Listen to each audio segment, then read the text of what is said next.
चलो विद्यार्थी मित्रों, अगाऊ तमने साई विषय समझाई दीधुं।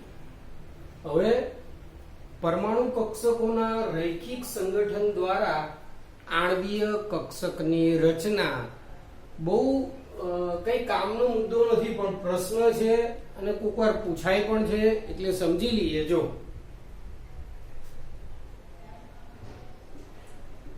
परमाणवीय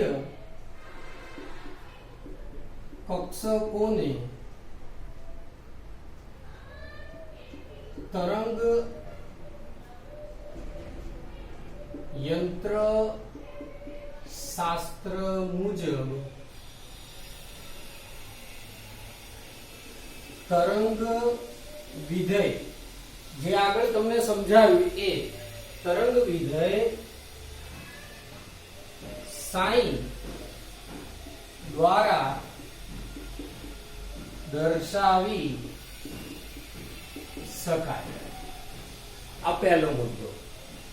तो परमाणु कक्षकोने આપણે જે દર્શાવતા હતા 1s 2s એના બદલે તરંગ યંત્ર શાસ્ત્ર મુજબ સાઈ વડે દર્શાવી શકાય। હવે જોઈએ आणवीय कक्षक ની રચના। હવે વિચાર કરો, આગળની પેલી મોટી થિયરી MOT વાળી જોઈ હશે, એમાં આણવીય કક્ષકની રચનાનો મુદ્દો હતો। આણવીય કક્ષકની રચના કઈ રીતે હતી? પેલી લગભગ સમાન ઉર્જા અને સમાન સમિતિ વાળી પરમાણુ કક્ષકો સંમિશ્રણ પામે। આમાં થોડું જુદું। આણવીય કક્ષકની રચના परमाणु कक्षकोना रैखिक संगठन थी थाय छे। परमाणु कक्षकोना रैखिक संगठन थी એટલે परमाणु कक्षको भेगी थाय एनाथी थाय। पहला तो अहींया LCAO लखेलू है, एनु पूરું नाम ऊपर लख्યું ગુજરાતીમાં એનું એ જ છે, પણ અંગ્રેજીમાં થાય L for linear combination, C, A for atomic, O for orbital। linear combination atomic orbital એવું થાય। આણવીય કક્ષકોની રચના પરમાણુ કક્ષકોના રૈખિક સંગઠનથી થાય। હવે परमाणु कक्षकोने तरंग विधेय साई वडे दर्शावीए तो परमाणु कक्षकना तरंग विधेय साइना सरवाळा के बादबाकी द्वारा आणवीय कक्षक समजावी शकाय। એટલે પરમાણુ કક્ષકને આપણે 1s ને 2s ને એના કરતા નવો એક તરંગ વિધેય વડે દર્શાવીએ तो तरंग विधेय नो सरवाळा के बादबाकी द्वारा आणवीय कक्षक समजावी शकाय। હવે આગળ જોઈએ। આ તમારે વાર્તા થઈ ગઈ રૈખિક સંગઠનની, તો એવું પણ લખી દઈએ કે ચલો ચાલશે, आणवीय કક્ષકની રચના ઉદાહરણ દ્વારા સમજાવો એવું લખ્યું છે। તો ઉદાહરણ લઈએ કે हाइड्रोजन नो अणु बे परमाणु बे H परमाणु A અને B વડે બનેલ હોય તો તેમના तरंग विधेय साइन ए અને સાઈ બી થાય. એટલે આપણે H2 નું અણુનું ઉદાહરણ સમજવું. આ સમજવા માટે લખતા નહીં. H2 અણુ તો શેનો બનેલો હોય? H વત્તા H. આ H એની પરમાણુ કક્ષકની તરંગ વિધેય સાઈ એ, આ એ વાળો અણુ લઈએ, બીજાનો બી. પણ તમે રૈખિક સંગઠનની વાર્તા વાંચો તો સરવાળા કે બાદબાકી, તો અહીંયા શું કરીશું? માઈનસ. આ લખવાનું નથી, આપણે લખવાનું જુદું છે, પણ આ ખાલી સમજણ માટે કે H2 નો અણુ બે પરમાણુ, એકવાર સરવાળો એકવાર બાદબાકી. તો હવે થોડી વાર્તા વધારીએ. પહેલા આને બરોબર જોઈ લો, પછી આગળ સંગઠનમાં સૌથી કહેવાય ને કે શબ્દોની રીતે લખવામાં સૌથી બોગસ ટોપિક હોય તો આ.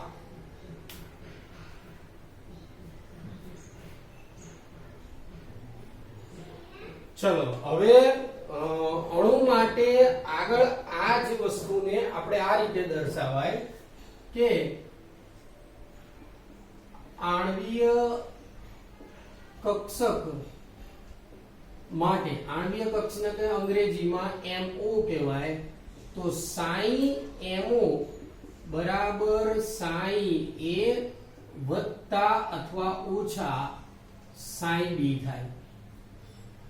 હવે આકૃતિ થોડી આપણે અહીંયા દોરી કાઢીએ. અહીંયા આકૃતિ યાદ કરી લઈએ, પેલી હાઇડ્રોજન વાળી.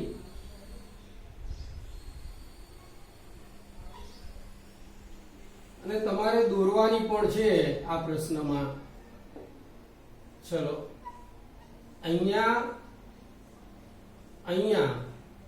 બે કક્ષકો, અહીંયા A એની પરમાણુ કક્ષક, અહીંયા B પરમાણુ હતો એની પરમાણુ કક્ષક, અને અહીંયા લઈએ આણ્વીય કક્ષક. અહીંયા કઈ હતી? સિગ્મા પ્રકારની હતી. તો અહીંયા કઈ હતી? સિગ્મા સ્ટાર હતી. તો અહીંયા આપણે એનું એ જ લખી દઈએ કે સિગ્મા કોને કહેવાય? તો સિગ્મા શું થશે? સાઈ A વત્તા સાઈ B એ સિગ્મા થશે. સિગ્મા એટલે થશે BMO. BMO એટલે બંધકારક આણ્વીય કક્ષક. અને બીજી લઈએ સિગ્મા સ્ટાર. સિગ્મા સ્ટાર એટલે ABMO. એમાં શું થશે? સાઈ A ઓછા સાઈ B. તો આ તમારે પ્રશ્ન લગભગ પૂરો થઈ ગયો. ખાલી આ જે લખ્યું એનું હવે વર્ણન કરવાનું. અહીંયા ઇલેક્ટ્રોન પણ મૂકી દઈએ. એક અહીંયા કેટલા આવશે? 2. અને ઉર્જા પેલું શીખવાડ્યું તે ફરીથી કે sigma star ABMO greater than પરમાણુ કક્ષક અને greater than sigma star BMO. આને પણ લખવાનું છે. એટલે હવે બાકીનું લખાણ કઈ રીતે છે એ સમજી લઈએ. આટલું લખ્યા પછી આટલું લખવાનું. હવે સિમ્પલ જો આના વિશે લખવાનું. જો પરમાણુ કક્ષકોના તરંગ વિધેય, આને તરંગ વિધેય કહેવાય. જો પરમાણુ કક્ષકોના તરંગ વિધેયનો સરવાળો કરવામાં આવે તો બંધકારક આણ્વીય કક્ષક સિગ્મા મળે છે. જો પરમાણુ કક્ષકોના તરંગ વિધેયની બાદબાકી કરવામાં આવે તો બંધ પ્રતિકારક આણ્વીય કક્ષક સિગ્મા સ્ટાર મળે છે. આટલું જ લખવાનું છે. આટલું. ત્યારબાદ આ અને આ બે વિશે. આ બે નું શું લખશો? ફરીથી જો પરમાણુ કક્ષકના તરંગ વિધેયનો અથવા પરમાણુ કક્ષકના તરંગ વિધેય સાઈ A અને સાઈ B નો સરવાળો કરવામાં આવે તો બંધકારક આણ્વીય કક્ષક BMO સિગ્મા મળે છે. Sigma BMO. અને જો સાઈ A અથવા પરમાણુ કક્ષક ના તરંગ વિધેય સાઈ A અને સાઈ B ની બાદબાકી કરવામાં આવે તો બંધ પ્રતિકારક આણ્વીય કક્ષક સિગ્મા સ્ટાર મળે છે. આ આકૃતિ દોરી કાઢવાની, અહીંયા આમ ઊર્જા લખવાનું. ચલો આ મુદ્દો તમારે લખવાનો. આવું લખશો તો પણ ચાલશે જ, પણ એની નીચે મુદ્દો શું લખશો? Sigma star ABMO. એને શું કહેવાય? સિગ્મા સ્ટાર ABMO એટલે બંધ પ્રતિકારક આણ્વીય કક્ષકની ઊર્જા પરમાણુ કક્ષક કરતા વધારે અને પરમાણુ કક્ષકની ઊર્જા બંધકારક આણ્વીય કક્ષક કરતા વધારે. સાતમો મુદ્દો પેલી મોટી થિયરીનો MOT વાળાનો સાતમો મુદ્દો એ અહીંયા લખી નાખવાનો. એટલે તમારે આ LCO linear combination of atomic orbital નો સિદ્ધાંત કમ્પ્લીટ થાય. આટલો જ છે. હવે આમાં એક વધારાના મુદ્દા આવશે જે આના પછી નવો પ્રશ્ન પાડીને લઈશું. જો તમારે આ પ્રશ્ન 4 માર્કમાં પૂછાય, 2 કે 3 માર્કમાં પૂછાય તો આટલો બહુ થઈ ગયો, પણ 4 માર્કમાં પૂછાય તો BMO બંધકારક આણ્વીય કક્ષક અને ABMO જેને તફાવતની જેમ રજૂ કરવો પડે, જે આના પછી આપણે રજૂ કરીશું. તો આને જોઈ લો પહેલા.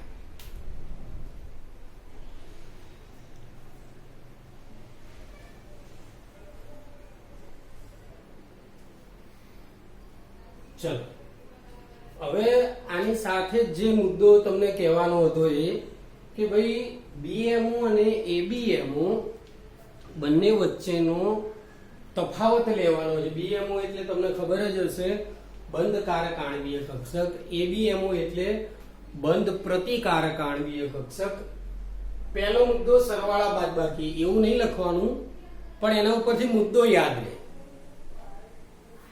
બંધકારક આણ્વીય કક્ષક BMO પરમાણુ કક્ષકના તરંગ વિધેયના સરવાળા દ્વારા મળે છે. ફરીથી BMO એટલે બંધકારક આણ્વીય કક્ષક પરમાણુ કક્ષકના તરંગ વિધેયના અથવા ઇલેક્ટ્રોનના તરંગ વિધેયના સરવાળા દ્વારા મળે છે. તો ABMO માં શું લખશો? એવું ને એવું જ વાક્ય. બંધકારકની જગ્યાએ બંધ પ્રતિકારક પરમાણુ કક્ષકના ઇલેક્ટ્રોનના તરંગ વિધેયના બાદબાકી દ્વારા મળે છે. તો આ થયો પહેલો મુદ્દો. બીજો, પ્રબલક અને વિભંજક. હવે પ્રબલકને સાદી ભાષામાં કહીએ ને તો પૂરક શબ્દ વાપરી શકાય, અને આને વિરુદ્ધ શબ્દ પણ વાપરી શકાય.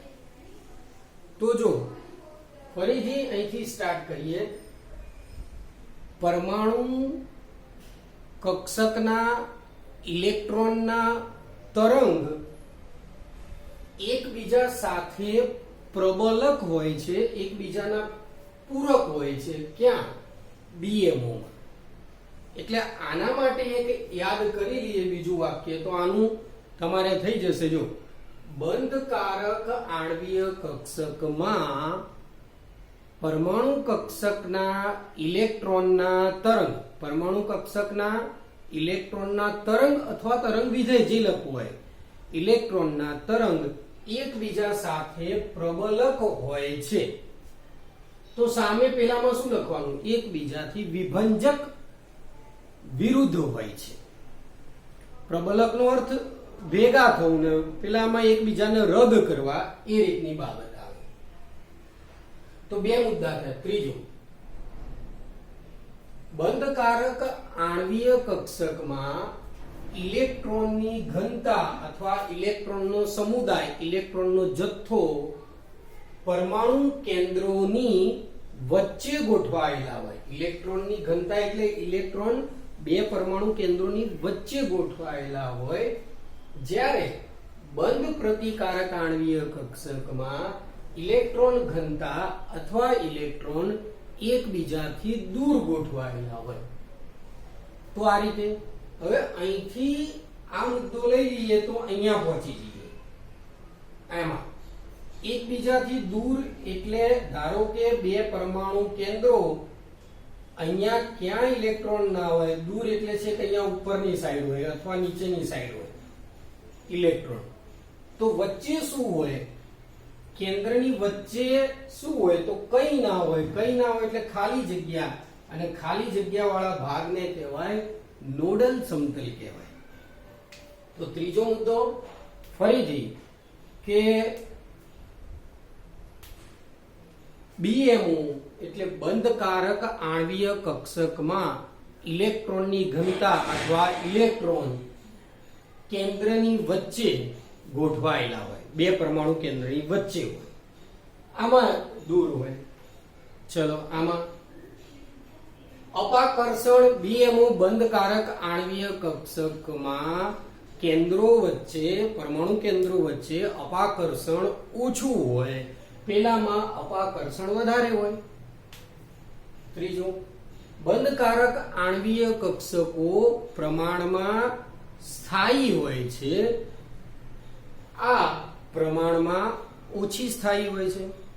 આ મુદ્દો જે આમાં હતો, પેલી મોટી થિયરીમાં પણ હતો, કયો, પરમાણુ કક્ષકોની ઉર્જા કરતા BMO ની ઉર્જા ઓછી હોય, એ જ રીતે ABMO ની ઉર્જા પરમાણુ કક્ષક કરતા વધારે હોય.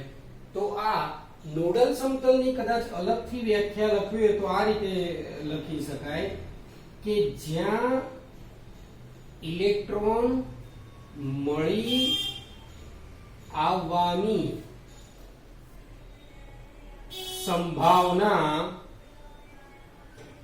શૂન્ય હોય તેને નોડલ સમતલ કહેવાય. તો ફરીથી તફાવતને બરોબર એકવાર સમજી લઈએ.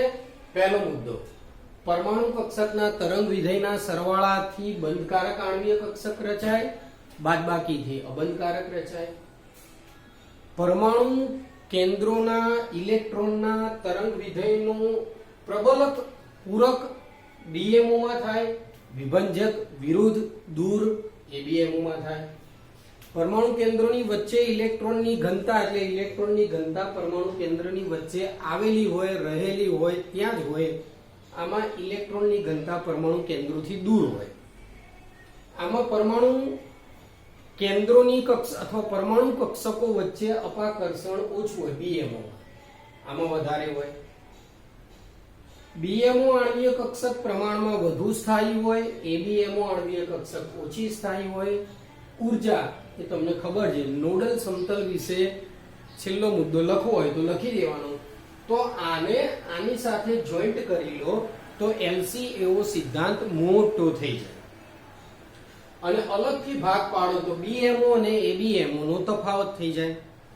તો આ રીતે મિત્રો તમારે લગભગ હવે એકાદ બે પ્રશ્નો સિવાય ચેપ્ટર પૂરું થઈ જાય છે. આગળથી એકાદ બે પ્રશ્નો બાકી છે, બાકી લગભગ ચેપ્ટર પૂરું થશે.